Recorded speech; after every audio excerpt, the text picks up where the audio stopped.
This week on Monday Night Raw, it was an eventful Monday Night Raw, I should say. The ending is what everyone's been talking about. Obviously, in the last few months, we've been watching how the Judgment Day has been evolving without Rhea Ripley. Rhea Ripley, for many months of last year, would be considered to be the leader of the Judgment Day. I know there was a period in time where Finn Balor and Damian Priest and Rhea Ripley all had their moments to shine. Obviously, Finn Balor, when he was contending for the World Heavyweight title in the summer of 2023, Damian Priest, as of late, being that he was Mr. Money in the Bank, and then the current World Heavyweight Champion. And Rhea Ripley has just been a dominant force. A dominant force that has been reckoned with not only within the women's division, but just in general in the WWE. She's really solidified herself as one of the main stars, not only in the Judgment Day, but in all of pro wrestling. So to see her go down with an injury, especially after having that world title reign for a year, having won it at WrestleMania 39, defeating Charlotte Flair, and then successfully retaining it against Becky Lynch at WrestleMania 40, I was of the mindset that she was going to hold that title all the way to WrestleMania 41, potentially losing it to like a Bianca Belair or a Liv Morgan, but that wasn't the case. You see, Rhea Ripley, this dates back all the way to 2022 with her feud with Liv Morgan. Now, obviously, we know that Liv Morgan would sustain an injury that would put her out of action for nearly a year. And with Liv Morgan returning at the Royal Rumble this year, a lot of people wondered, are we going to run it back? Are we going to have this return to a rivalry between Rhea Ripley and Liv Morgan? The only question was, when was it going to be? A lot of people thought maybe WrestleMania, but they'd already planted the seeds for a Becky Lynch versus Rhea Ripley matchup there. So when she had lost the Royal Rumble and then lost the Elimination Chamber, we kind of left Liv Morgan in limbo. We didn't know where we were going to go with her. And at what point in the story was Rhea going to address what happened? That injury. Obviously, the night after WrestleMania, that is when we got our answer. Liv Morgan, attacks Rhea Ripley, and this results in a real life injury that would put Rhea out for probably half of the year. I don't think we'll see her until probably SummerSlam. Around that time, that's usually the time frame in which a superstar returns. Of course, the injury does depend, and that could affect the timetable of their rehabbing and just resting up and coming back in time.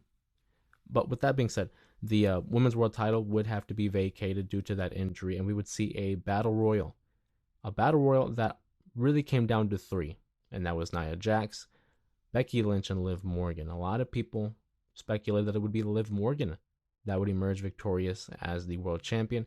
Me, I thought it would be Becky Lynch. And I don't want to say I told you so, but I did tell you so. Becky Lynch was the safe answer. She was a top star. She is an established star. Nothing to take away from Nia Jax, who's currently the queen of the ring, or Liv Morgan, who's currently the women's world champion. But at that moment in time, just storyline purposes, Becky Lynch was the safe option.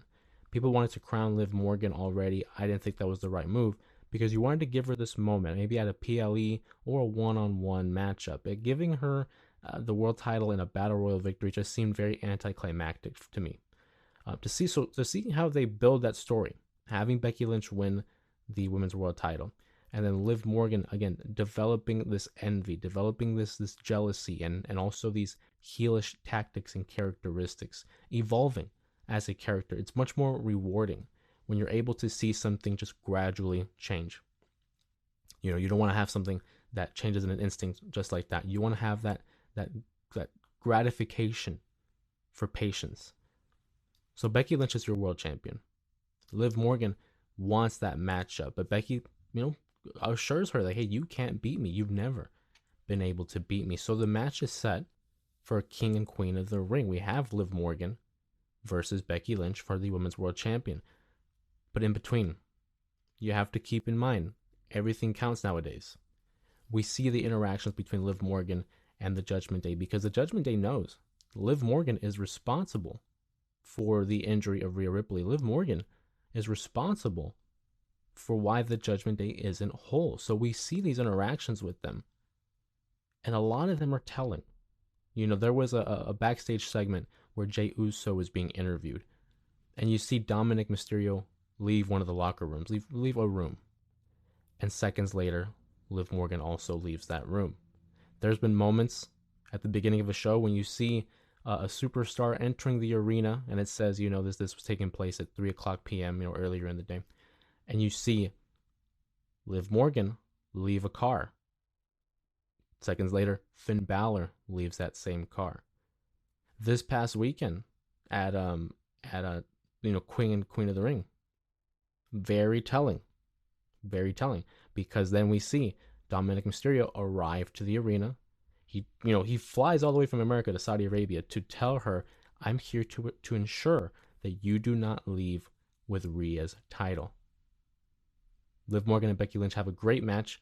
You could see my review for King and Queen of the Ring on the video, on this channel, on the YouTube channel. They have a great match. I love the ending of it. Dominic comes out of nowhere, and it sets the stage for this dramatic finish. He throws in a chair in hopes of helping Becky Lynch retain the title. Liv Morgan's able to get out of this distraction by hitting an oblivion on the chair. Count it 1, 2, 3, and Liv Morgan's the champion. So it's a lot of people, again, myself included, speculated that perhaps Dominic Mysterio would interfere on behalf of Liv Morgan, betraying the Judgment Day, betraying Rhea Ripley, and siding with Liv Morgan. But that's not the case. He's still, apparently on the side of Mommy, Rhea Ripley, and the Judgment Day.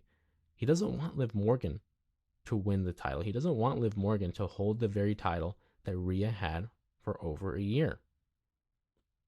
But then we go to Monday Night Raw. Monday Night Raw, members of the Judgment Day, Damian Priest, JD, Finn, all questioning Dominic for a moment there. Like, what are you doing? What are you doing involving yourself? And he says, I did the wrong thing. I tried to make sure she didn't win the world title. And he said, I messed up, right? It seems like nowadays in the Judgment Day, the only guy who has integrity, the guy that really stands out and has more babyface tendencies, is Damian Priest.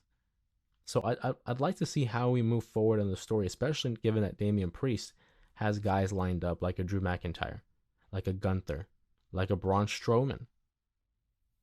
I don't know, some little babyface tendencies there. But back to the Liv Morgan and Dominic Mysterio story here. We then see on Monday Night Raw, Liv Morgan having a conversation with JD McDonough. Now, of course, this is amidst the whole Braun Strowman chasing after JD angle, which I loved, by the way. I love how WWE feels very interconnected with their storylines. It's all like a one, running story throughout the course of the show. And no matter of what segment you're watching, there's always bits and pieces of another story going around.